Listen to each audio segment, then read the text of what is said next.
Welcome to Deeksha Karnataka YouTube channel. I hope you all are doing great. Today in this video, in the last video we covered 2 to 3 markers, important questions that were most repeated in your past previous year questions. Now in this video we will be covering just the 5 markers for your short 10 marks. Okay, so these 5 marker questions will directly give you 10 marks. So these are important obviously. Now these questions that we are going to see in this video are analyzed throughout the last year's papers, and we have come up with all these important questions. Okay, so let us see what questions are these from the first chapter, electric charges and fields. We have electric field due to a dipole on the axis and equatorial plane. Both of these derivations are important. Second, we have electric field due to a charged straight long wire. Third, we have electric field outside a charged spherical shell.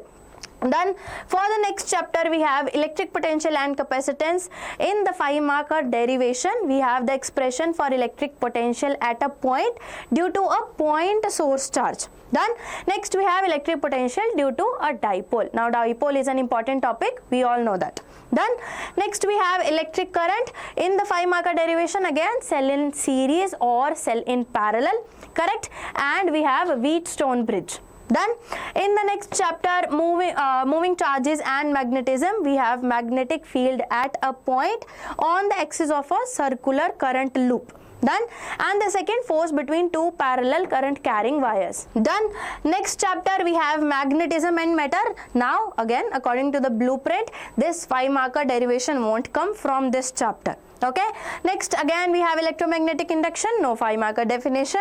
Next we have alternating current, no 5 marker definition, but a numerical or a 2-1 markers can come in the 5 marker section. Okay, then we have EM waves, no derivation. Next we have ray optics. Now in this ray optics mainly the derivations won't come, but if you have time, make sure you go through at least this lens maker equation, right? And refractive index of a prism, refraction at a spherical surface. Definitions are a bit questionable if they come or not, but make sure you do this one, lens maker equation, that definition you do, and all other you just go through it. Okay, then we have wave optics. In this you will be getting laws of reflection using Huygens principle or laws of refraction using Huygens principle. Okay, one of them might come.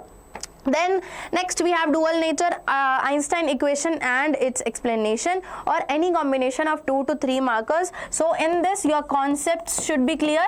Okay, concepts should be clear for your 4 to 5 marker questions. Then next we have atoms, no 5 marker question from this. In the past 10 years it hasn't. In nuclei also no 5 marker derivation. In semiconductors however we have a very important topic, that is full wave and half wave rectifier. So their diagram is important, their working is important, their conclusion, principle, construction, everything is important. So make sure you are not skipping this at all. Okay, and then band diagram of p-type and n-type semiconductor, that is also important. Their energy band gap difference between conductor, semiconductor and insulator sorry, all of these are very important topics. So these are some of the 5 marker questions that have been repeated again and again in the last years. So make sure you are not skipping even one of this. Okay, when I say not skip any of that, I mean it. Most of these are high chances that most of these will be repeated in your examination. Okay, that is it for this video. Make sure you like and subscribe the channel for the next papers and all other subjects as well. Okay, that's it. Bye.